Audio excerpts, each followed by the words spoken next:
जी आज हम स्टार्ट करते हैं। हम बेसिक डिफरेंसेस इसकी हम बात करते हैं। कुछ टर्मिनोलॉजीज हैं जिनका इल्म होना बहुत ज़रूरी है। इसमें पहले तो हम टाइप्स ऑफ सॉल्यूशन की बात कर लेते हैं।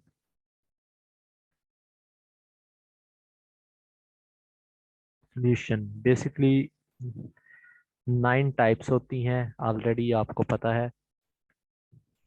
अगर हम इसका एक टेबल बना लें, गैस इनटू गैस, तो ये एयर इसकी एग्जांपल हो जाएगी। ठीक है, इसके बाद गैस इनटू लिक्विड, तो आपको पता है ऑक्सीजन इन वाटर या कार्बन डाइऑक्साइड इन वाटर, तो ये इसकी एग्जांपल हो जाएगी। इसी तरह गैस इन सॉलिड, तो हाइड्रोजन जो होती है एड्जॉर्ब हो जाती है, हमने पढ़ा था सरफेस केमिस्ट्री में, एड्जॉर्ब ऑन पैलेडियम या प्लाटिनियम। ठीक है जी, ये तीन गैस की टाइप्स हो गई। फिर लिक्विड की बात कर लेते, लिक्विड इन गैस। अब आपने एयर में देखा होगा मॉइस्चर होता है, तो मिस्ट जो है, फॉग जो है, क्लाउड्स जो हैं, these are actually liquid into gas. इसके बाद लिक्विड इन लिक्विड, ये इमल्जन्स होती हैं। ये मैंने आपको पढ़ाया था सरफेस केमिस्ट्री में, alcohol in water, alcohol in water, ये इसकी एग्जांपल हो जाएगी। फिर हमारे पास आ जाता है लिक्विड इन सॉलिड। अब मैंने बटर की एग्जांपल दी थी आपको कि कल भी बात की थी कि बटर देखे जो सॉल्वेंट होता है वो, जो शेप उसकी आखिर में बनती है, फेज जो बनता है, स्टेट जो बनती है, वही सॉल्वेंट की स्टेट होती है। ठीक है, तो ये 6 इकसाम होगी। इधर हम लिख लेते हैं मजीद, सॉलिड इनटू लिक्विड। अब शुगर वाटर में, शुगर इन वाटर। इसके बाद हमारे पास आ सकता है सॉलिड इन गैस। अब गैस में डस्ट पार्टिकल होते हैं, एयर में आपको पता है डस्ट पार्टिकल होते हैं, डस्ट पार्टिकल्स इन स्मोक, धुएं में होते हैं। फिर सॉलिड इनटू सॉलिड, ये आपको बहुत ज्यादा मेटल एलॉयज मिल जाते हैं, जो दो या दो से ज्यादा मेटल्स का मिक्सचर होते हैं। मेटल एलॉयज हो गया, ओपल्स हो गया, तो ये सारी चीजें क्या है, एग्जाम्पल हैं। ये कुछ टाइप सी सॉल्यूशन की जो मोस्टली पेपर्स में पूछ ली जाती हैं। आज से प्रीवियस पीपीएससी के जो पेपर थे उनमें मैंने देखा था कि इनमें से एक दो क्वेश्चन पूछ लिए जाते थे कि फलां टाइप कौन सी, अभी भी वैसे पूछ लेते हैं। स्लाइड्स में से आजकल ज्यादा पूछते हैं वो जो मैंने आपको कंप्लीट करवा दिए। अब कुछ टर्मिनोलॉजीज हैं, जैसे डिसॉल्व और डिसोसिएट। देखें, इनमें हमने डिफरेंस समझना है, ये बहुत इंपॉर्टेंट है। डिसॉल्व होती है कोवलेंट कंपाउंड के लिए, और डिसोसिएट होती है आयनिक कंपाउंड के लिए।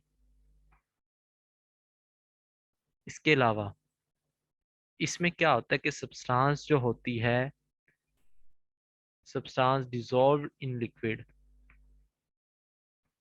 डिसॉल्व्ड या डिसॉल्व इन लिक्विड। मिसाल देते हैं हम, शुगर, आपको पता है जो सक्रोज है, चले ग्लूकोज की बात कर लेते हैं।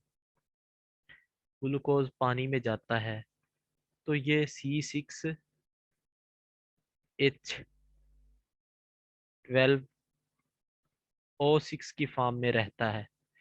ये टूटता नहीं है कि कार्बन अलग हो जाए, हाइड्रोजन अलग हो जाए या ऑक्सीजन अलग हो जाए, ये अपनी मॉलिक्यूलर फॉर्म में ही रहता है। तो ये हम कह सकते हैं कि जो डिसॉल्व वाली टर्म है, ये इसमें कंपाउंड टूटता नहीं है, मॉलिक्यूलर फॉर्म में रहता है।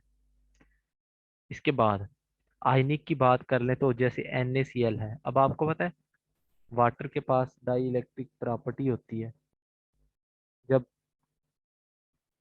आप नमक को पानी में डालते हैं तो वाटर क्या करता है, इनके दरमियान जो फोर्स होती हैं उनको 80 टाइम्स वीक कर देता है, क्योंकि वाटर का जो डाई इलेक्ट्रिक कॉन्स्टेंट होता है वो 80 होता है।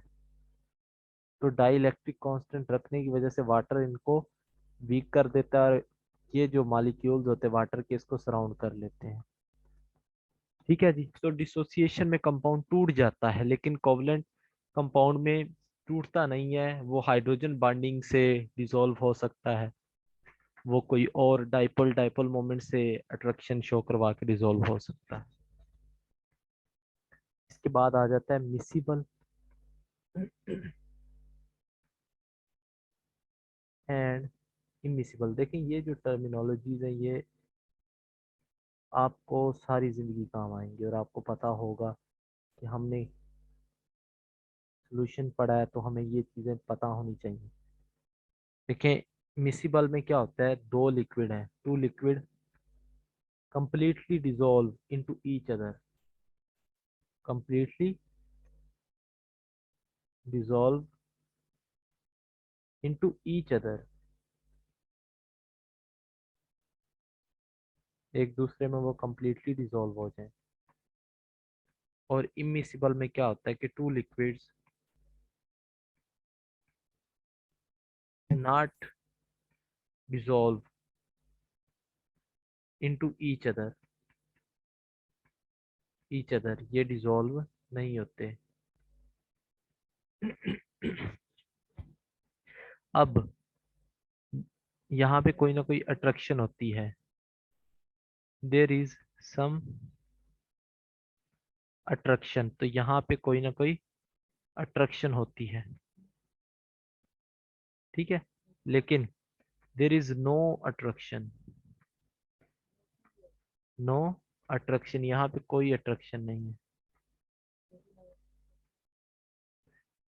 इसके बाद ये जो होते हैं ये form homogeneous solution, homogeneous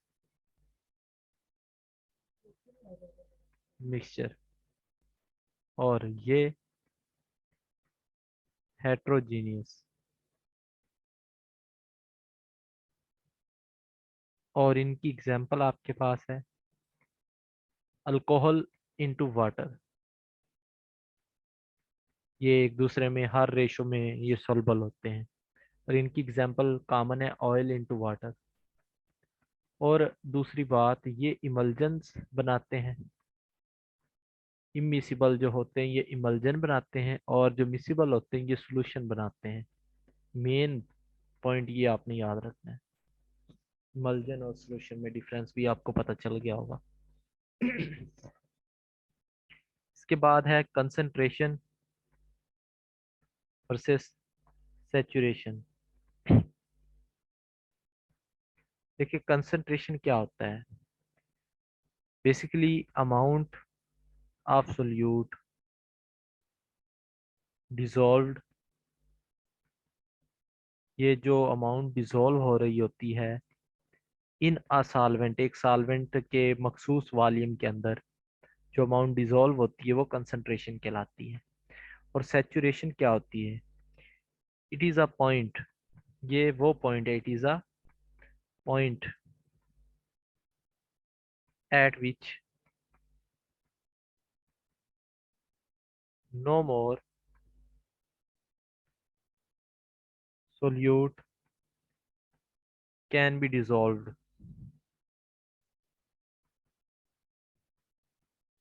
in a solution।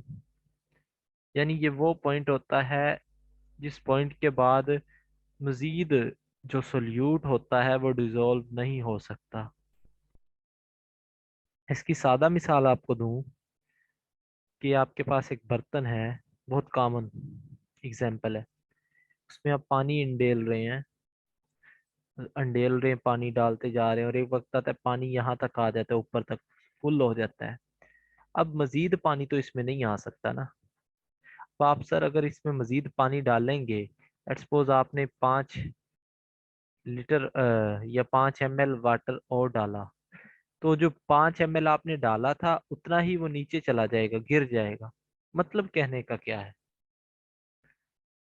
कि जितनी अमाउंट में आपने डाला था उतनी अमाउंट निकल जाएगी, इक्विलिब्रियम आ जाता है। सैचुरेशन में क्या होता है कि आपका रिएक्शन हो रहा था,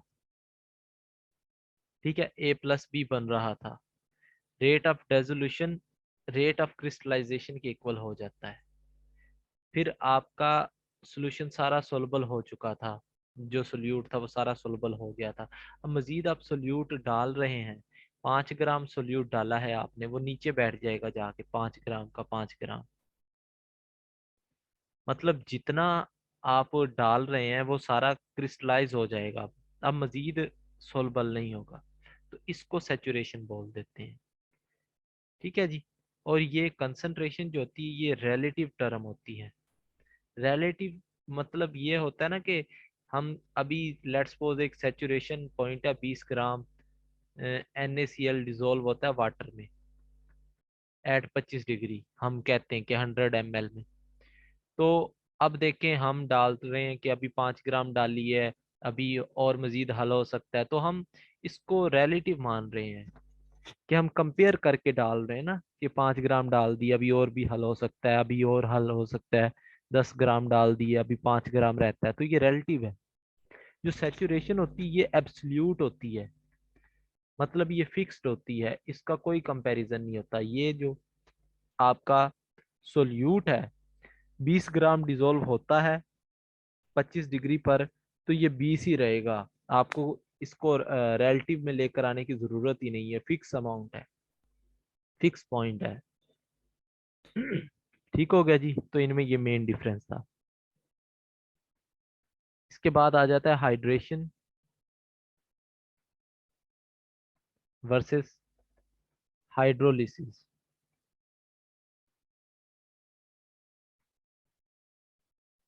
देखिए हाइड्रेशन क्या होती है, बेसिकली हाइड्रेशन में मैं आपको समझा देता हूँ कि लेट्स सपोज NaCl एक कंपाउंड है, जब इसको आप वाटर में डालते हैं तो Na के मॉलिक्यूल को वाटर के मॉलिक्यूल सराउंड कर लेते हैं, इसी को हाइड्रेशन बोलते हैं, surrounding of solvent molecules to the ions, इसको हाइड्रेशन बोल देते हैं, ठीक है। जबकि हाइड्रोलिसिस में क्या होता है, हाइड्रोलिसिस में एक्चुअल में हाइड्रो मीन होता है वाटर और lysis mean break down, lysis का मतलब होता है ब्रेक डाउन। इट मीन्स के वाटर जो होता है ये स्प्लिट हो जाता है, वाटर अलग हो जाता है, इसके आयंस जो होते हैं वो टूट जाते हैं, ठीक है। तो इसको आप हाइड्रोलिसिस बोल देते हैं, याद रख लें। कि वाटर के मॉलिक्यूल्स जो होते हैं वो टूट जाते हैं और रिएक्शन में पार्टिसिपेट करते हैं, लेकिन यहाँ पे रिएक्शन में पार्टिसिपेट नहीं कर रहे होते, वो उसको सराउंड कर लेते हैं आइंस को, यहाँ पे केमिकल रिएक्शन हो रहा होता है। आप में से मुझे कोई बताए कि न्यूट्रलाइजेशन और हाइड्रोलिसिस का क्या लिंक है जी, एनीवन? हाँ जी, माइक ऑन करके बता सकते हैं, कोई बताना चाहे तो आप में से। Neutralization and hydrolysis. Same thing है सर। नहीं जी, किसने कह दिया सेम थिंग है? और कोई?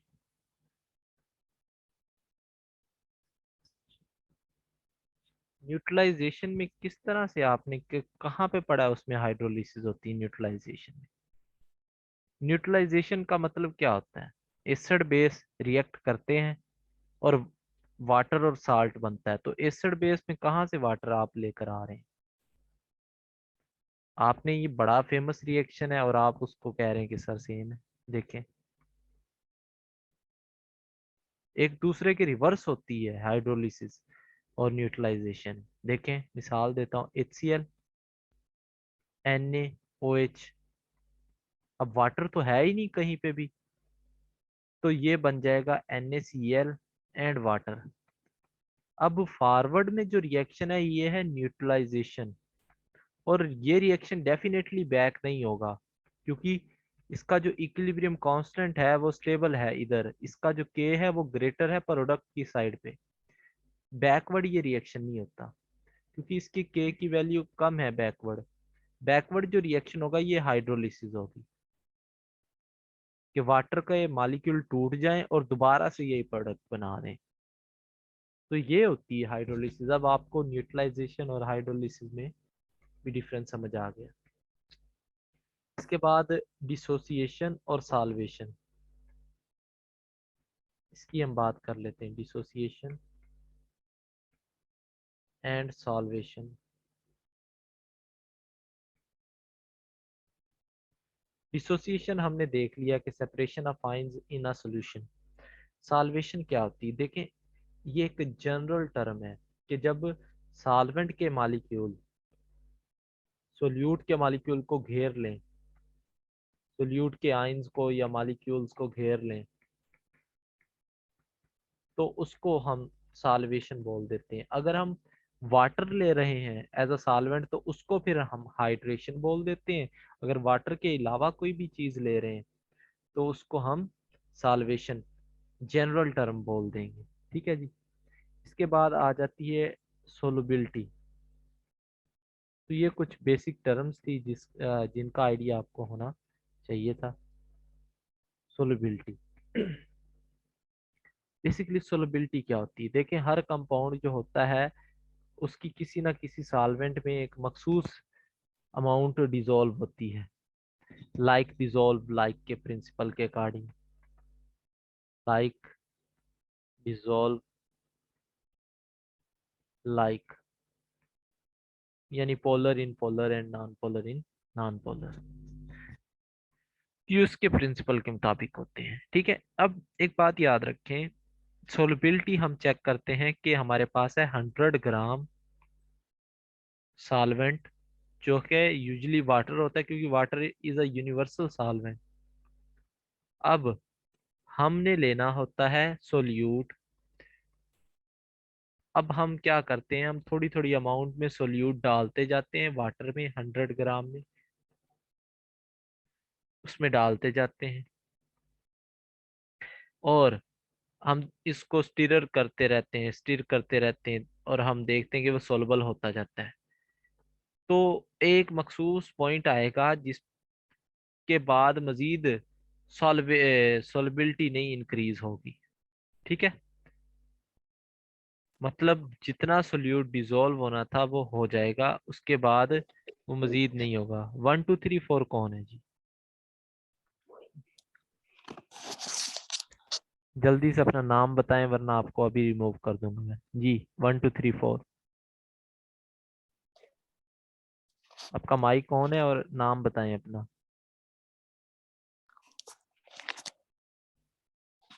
यस सर, अस्सलाम वालेकुम, मैं रुबीना सईद। तो बेटा आपने नाम से ज्वाइन किया करें, ओके सर, कल से इंशाल्लाह। और माइक ऑफ रखा करें जब मीटिंग ज्वाइन कर लें। तो सोल्यूट की अमाउंट इसमें जो डाल रहे हैं हम, और एक वक्त आएगा कि सोल्यूट मजीद उसमें सोल्युबल नहीं होगा। उस पॉइंट को हम बोलते हैं सेचुरेशन पॉइंट, सेचुरेशन पॉइंट बोल देते हैं।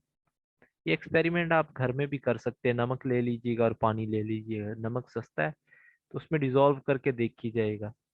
फिर पता है क्या होता है, बाज़ औक़ात ये एक फिक्स टेम्परेचर पर होती है, ये भी याद रखना है। एट अ फिक्स टेम्परेचर के, रूम टेम्परेचर पर usually at a fix temperature, room temperature ले लेते हैं। अब होता क्या है, एक आपने भी देखा होगा कि ना चीज़ें फिर डिजोल्व नहीं होती हैं। आपने सेचुरेशन बना लिया है और उसको आप फर्दर डिजोल्व करना चाहते हैं, तो आप हीट कर देते हैं, मजीद टेम्परेचर इंक्रीज करते हैं, हीट करते हैं। जैसे ही हीट करने के बाद वो 5 10 ग्राम और सब्सटेंस सोलबल हो जाती है। मैं आपको मिसाल देता हूँ, बड़ी आसानी से आप समझ जाएंगे कि 20 ग्राम NaCl डिजोल्व होता है 100 ml में। अब ये टेम्परेचर था 25 डिग्री पर, ये सारा काम मैं टेम्परेचर कर देता हूँ 50 डिग्री, तो ये हो जाता है 30 ग्राम सोलबल NaCl। अब देखें ये कब तक सोलबल रहेगा, जब तक कि टेम्परेचर 50 डिग्री है तब तक ये सोलबल रहेगा। जैसे ही टेम्परेचर कम होगा तो रिएक्शन रिवर्स होके वापिस आ जाएगा। जैसे ही 25 डिग्री टेम्परेचर होगा तो रिएक्शन भी आपका बैकवर्ड आ जाता है। तो जो स्टेट हम लेकर आए थे उसको सुपर सैचुरेटेड स्टेट बोलते हैं, कि मैक्सिमम चीज को सोलबल करवा देना है हाई टेम्परेचर के ऊपर। जैसे ही आप टेम्परेचर हटाते हैं रिएक्शन बैकवर्ड हो जाता है। ठीक है जी। सोलबिलिटी जो होती है ये एक्चुअल में mass of solute over mass of solvent in 100 ग्राम, ठीक है, मल्टीप्लाइड बाय 100। तो ये चीज होती है सोलबिलिटी, और ये डिपेंड कर रही होती है नेचर ऑफ लिक्विड पे, कि लिक्विड की नेचर कौन सी है, नेचर ऑफ लिक्विड पे। दूसरी चीज ये डिपेंड करती है टेम्परेचर पे। तीसरी चीज ये डिपेंड करती प्रेशर पे, प्रेशर ऑफ गैसेस या गैस जो है उसके ऊपर ज्यादा। फिर ये डिपेंड करती है शेकिंग पे, शेक रेट और हीट वगैरह वो टेम्परेचर में आ जाएगा। ठीक है, तो ये कुछ इसके फैक्टर्स थे जिसपे सोलबिलिटी डिपेंड करती है। अब आपके जुम्मे एक असाइनमेंट है नेक्स्ट जो कल के लिए, वो है टाइप्स ऑफ सॉल्यूशन। कि अभी मैंने आपको जनरल बताई थी ना, लेकिन ये कुछ स्पेसिफिक टाइप्स हैं और बड़ी इंपॉर्टेंट है। 3 है जस्ट, और आपने कुछ भी एक्स्ट्रा नहीं करना इनमें, बस मैं बता देता हूँ। आपने कॉन्सेप्ट इनका क्लियर करना है, कल मीटिंग में भी मैं आपसे पूछूंगा। 3 टाइप्स का नाम भी बता देता हूँ। एक होती है हाइपरटोनिक सॉल्यूशन, दूसरी होती है हाइपोटोनिक सॉल्यूशन, तीसरी होती है आइसोटोनिक सॉल्यूशन। आइसोटोनिक, तो ये 3 टाइप्स हैं। आपने क्या करनी है, इनकी बेसिक अंडरस्टैंडिंग डेफिनेशन लिखनी है प्लस एक एग्जांपल, जस्ट एक या दो एग्जांपल, ये काम करना है। और 3 डेफिनेशन बनेंगी और 3 एग्जांपल। कॉन्सेप्ट अच्छे से क्लियर है, डायग्राम बना के एक्सप्लेन करें तो बेटर रहे। तो ये हमने बात कर ली है टर्मिनोलॉजीज के बाद, सोलबिलिटी की बात कर ली। अब हम बात करते हैं वेपर प्रेशर की। वैसे तो ये वेपर प्रेशर अमूमन हम पढ़ते हैं लिक्विड में, और मैंने पढ़ाया भी है अभी स्टूडेंट्स को, जो ऑलरेडी कंटिन्यू था सेशन लिक्विड वाले चैप्टर में। सॉल्यूशन में भी मैं पढ़ा देता हूँ, कोई कसर रह जाए तो, क्योंकि इसका आगे इस्तेमाल होना है। देखें वेपर प्रेशर क्या होता है, एक होता है इवेपोरेशन और एक होता है वेपोराइजेशन। कोई डिफरेंस इनमें बता सकते हैं आप में से जी, एनीवन? इवेपोराइजेशन एंड वेपोराइजेशन, इनमें क्या डिफरेंस है? सर इवेपोरेशन में तो सिर्फ गैसियस फेज प्रेजेंट होती है, जबकि वेपराइजेशन में गैस और लिक्विड दोनों प्रेजेंट होते हैं। ये डिफरेंस नहीं है बेसिकली। इवेपोरेशन किसी भी टेम्परेचर पे होता है, जबकि वेपराइजेशन बॉइलिंग पॉइंट के बाद होता है, या बॉइलिंग पॉइंट पर। अच्छा, इवेपोरेशन, ठीक है, कदरे बेहतर है। और एक इसके लिए एक बात आपको बता दूं कि इवेपोरेशन जो होता है, जैसे आपने बताया कि ये रूम टेम्परेचर पर भी अक्कर कर रही होती है, इसमें ओपन कंटेनर होता है। समझ आ रही बात की? ओपन सिस्टम होता है, ओपन सिस्टम होता है इसमें। और जो वेपोराइजेशन होती है उसमें जो सिस्टम होता है वो क्लोज होता है। समझ आई? वेपोराइजेशन तभी पॉसिबल होगी जब कंटेनर क्लोज होगा, मेन डिफरेंस। क्योंकि आपके जो मॉलिक्यूल जाएंगे ऊपर और ऊपर जाकर प्रेशर लगाते हैं, उस प्रेशर को बोलते हैं वेपर प्रेशर। ठीक है जी, मैं मिसाल देता हूँ अभी। देखें बहुत आसान है, मुश्किल नहीं है। आपका कुछ लिक्विड प्रेजेंट था यहाँ पे, हम उसको हीट करवा रहे हैं, नीचे से हीट करवा रहे हैं जी। वो एनर्जी, उसकी काइनेटिक एनर्जी इंक्रीज हो रही है, इंक्रीज हो रही है। एक वक्त आएगा कि उसका बॉइलिंग पॉइंट आ जाएगा। लेट्स सपोज वाटर है तो उसका 100 आ जाएगा। अब यहाँ पे हमने कंटेनर क्लोज कर दिया और यहाँ पे हमने कोई भी इंस्ट्रूमेंट या जो भी है वेपर प्रेशर मेजर करने के लिए हमने कोई इंस्ट्रूमेंट फिक्स किया हुआ है यहाँ पे। अब ये जो है लिक्विड ये ऊपर जाता है और यहाँ पे लिक्विड की सरफेस के ऊपर जाकर ये मॉलिक्यूल्स हैं वेपर्स के, ये वेपर्स हैं और वेपर की फॉर्म में कन्वर्ट हो रहा है। अब पहले थे 5 मॉलिक्यूल जा रहे 6, फिर बढ़ते गए। एक वक्त आएगा कि number of molecules going into vapour state will become equal to number of molecules returning into liquid state। मतलब क्या है कि एक पॉइंट ऐसा भी आएगा कि जहां पर rate of evaporation, rate of vaporization, evaporation नहीं बोलेंगे इसको, rate of vaporization becomes equal to rate of condensation. यानी उसको हम बोल देंगे कि अब इक्विलिब्रियम आ गया। मजीद अब जितने मॉलिक्यूल ऊपर जा रहे थे उतने ही नीचे आ जाएंगे वापिस होकर। उस पॉइंट पे जो प्रेशर हम मेजर करते हैं उसको बोल देते हैं वेपर प्रेशर। क्या बोलते हैं? Vapour pressure. बेसिकली ये इक्विलिब्रियम के ऊपर मेजर किया जाता है किसी भी सिस्टम का। तो उस पॉइंट को हम क्या बोल देंगे? Vapour pressure. मतलब जितने मॉलिक्यूल ऊपर जा रहे थे अब उतने ही नीचे आएंगे। अब ये जो मॉलिक्यूल ऊपर जाकर ये प्रेशर लगाएंगे तो यहाँ पे इंस्ट्रूमेंट होगा, वो इनका प्रेशर हमें मेजर करके दे देगा। ठीक हो गया। ये इक्विलिब्रियम प्रोसेस होता है, क्योंकि पहले कम ज्यादा होते हैं तो इसलिए हम मेजर नहीं कर सकते। इक्विलिब्रियम पे सैचुरेशन हो जाती है कि जितने ऊपर जा रहे हैं उतने ही नीचे आ रहे हैं, तो उसको बोल देते वेपर प्रेशर जो इक्विलिब्रियम के ऊपर लग रहा होता है। ठीक हो गया जी। रुबीना सईद, आपने तीसरी दफा माइक ऑन किया, खैरियत है?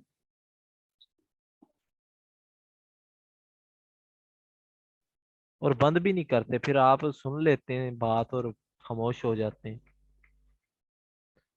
ठीक हो गया। अब सरफेस, लिक्विड की सरफेस के ऊपर मॉलिक्यूल्स जो प्रेजेंट होते हैं उनकी हम बात कर लेते हैं। सरफेस मॉलिक्यूल्स, देखिए दो तरह के मॉलिक्यूल्स है, मैंने आपको बताया भी था सरफेस केमिस्ट्री में। एक होते हैं बल्क और एक होते हैं सरफेस के ऊपर जो प्रेजेंट होते हैं।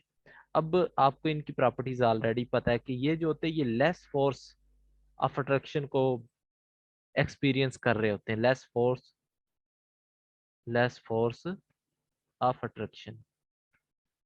ठीक है जी। इनके पास जो फोर्स ऑफ अट्रैक्शन होती है वो कम होती, फिर इनके पास काइनेटिक एनर्जी मोर होती है एज कंपेयर टू अदर, मोर।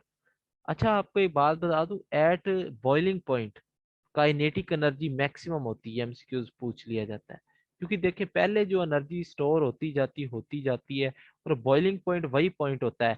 अब बॉइलिंग पॉइंट के बाद जो एनर्जी होगी डेफिनेटली वो काइनेटिक एनर्जी में नहीं, फिर वो एनर्जी उसको वेपर में कन्वर्ट करने के लिए इस्तेमाल हो जाएगी। और अगर आप इतना ज्यादा एक्सेस में टेम्परेचर दे रहे हैं, बहुत ज्यादा टेम्परेचर, तो बाड ब्रेक भी हो सकता है, बाड डिसोसिएशन एनर्जी में चली जाएगी। ये सारे कॉन्सेप्ट आपको पता होने चाहिए। तो बॉइलिंग पॉइंट पे काइनेटिक एनर्जी मैक्सिमम होती है, फर्दर एनर्जी इंक्रीज नहीं होती। फर्दर जो टेम्परेचर आप दे रहे होते हैं वो उनकी फोर्सेस को तोड़ने के लिए इस्तेमाल होता है। ठीक हो गया जी। इसके बाद ये जो मॉलिक्यूल होते हैं इनको सरफेस मॉलिक्यूल्स बोलते हैं और ये मैक्सिमम एनर्जी रखते हैं और इस एनर्जी को हम बोल देते हैं सरफेस एनर्जी। सरफेस एनर्जी बोल देते हैं इसको। और दो रीजन होती हैं, due to two reasons surface molecule evaporate. दो रीजंस है कि जिस वजह से सरफेस के ऊपर जो मॉलिक्यूल होते हैं वो इवेपोरेट हो जाएं। एक तो अगर कंटेनर ओपन हो तो वो वेट लॉस हो जाएगा उसमें वाटर का, तो वो इवेपोरेट कर जाएंगे। दूसरी रीजन, ठीक है, दूसरी आपके पास है कि अगर कंटेनर क्लोज हो लेकिन यहाँ पे वेट लॉस नहीं होगा, वो ऊपर जाएंगे प्रेशर लगाएंगे और वापस आ जाएंगे। ठीक है। तो ये मैंने आपको डिफरेंस बता दिया है वेपराइजेशन और इवेपोरेशन में क्या मेन डिफरेंस था, और बता भी दिया इक्विलिब्रियम इनके दरमियान अचीव हो जाता है। इसके बाद कुछ फैक्टर्स हैं जो इसको इफेक्ट करते हैं, फैक्टर्स, तो वो हम देख लेते हैं। फैक्टर्स नंबर 1 है कि it does not depend on shape. ये देखें जो वेपराइजेशन होती है ये शेप, साइज ऑफ कंटेनर पे डिपेंड नहीं करती, नॉट।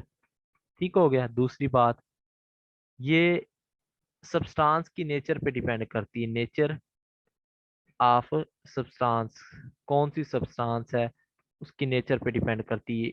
आपसे एमसीक्यूज पूछ लेता हूं मैं, चलें। Which show more vaporization, A water, B glycerin, C ethanol. जी ग्लाइसरीन। ग्लिसरीन, दोबारा से आप देख लें, एथेनॉल नहीं होगा। एथेनॉल। एथेनॉल। हाँ जी, एथेनॉल इज राइट आंसर। जिसकी फोर्सेस वीक होती हैं वो शो करवाता है ज्यादा evaporation, ethanol is the right option. तो इस तरह से आपको समझ आ गया कि नेचर सब्सटेंस की कौन सी है, ठीक है। और वेपर प्रेशर जो होता है ये इनवर्सली प्रोपोर्शनल होता है इंटरमॉलिक्यूलर फोर्सेस के, आईएमएफ। ठीक है। अब सब्सटेंसेस होती हैं बेसिकली दो कैटेगरी में, वैसे तो तीन होती हैं लेकिन वो दो ही समझ लें आप। दो कैटेगरी में हम डिवाइड कर देते हैं। एक होती वोलाटाइल, दूसरी होती है हमारे पास non volatile. Non volatile, volatile वो सब्सटेंस होती है which wants to show evaporation, जो इवेपोरेशन शो करवाना चाहती है। और ये वो सब्सटेंस होती do not show evaporation, not show evaporation, ये इवेपोरेशन नहीं शो करवाती। इस केस में क्या होता है, इस केस में जो इनका एक्चुअल प्रेशर होता है वो जीरो नहीं होता, यानी वेपर प्रेशर होता है, कोई ना कोई प्रेशर है जिससे वो इवेपोरेट करना चाहती हैं। इस केस में क्या हो रहा है कि उनका जो प्रेशर होता है वो जीरो होता है, ठीक है। और इसके अलावा इसकी एग्जांपल है वाटर, जितने भी लिक्विड होते हैं ये इवेपोरेशन शो करवा रहे होते हैं रूम टेम्परेचर पर, ठीक है जी। इसके बाद ये कुछ एग्जांपल मैंने आपको लिख दिए, ऑर्गेनिक सॉल्वेंट वगैरह ये सारे लिख दिए हैं। इसके बाद नॉन वोलाटाइल में देखें तो सॉलिड्स जो होते हैं इनका जो वेपर प्रेशर होता है वो जीरो होता है, जैसे यूरिया हो गया और ग्लूकोज हो गया, सुक्रोज हो गया। तो ये सारे एग्जांपल इसमें आ जाती हैं। दो तरह की सब्सटेंसेस हमने देख ली हैं, ठीक है। अब वेपर प्रेशर और टेम्परेचर का क्या लिंक है वो भी हम देख लेते हैं। ये डायरेक्टली लिंक होता है। देखें, वेपर प्रेशर वाई एक्सिस पे ड्रा कर ले और टेम्परेचर एक्स एक्सिस पे। अगर जितना ज्यादा आप टेम्परेचर बढ़ाते जाएंगे सब्सटेंस का वेपर प्रेशर उतना ही बढ़ता जाएगा। तो ये लीनियर और डायरेक्ट रिलेशन होता है इनके दरमियान। तो ये बात आपने नोट कर लेनी है, ठीक है जी। अब आप लोग दोबारा से मीटिंग ज्वाइन करें, फर्दर हम फिर इसको देखते हैं।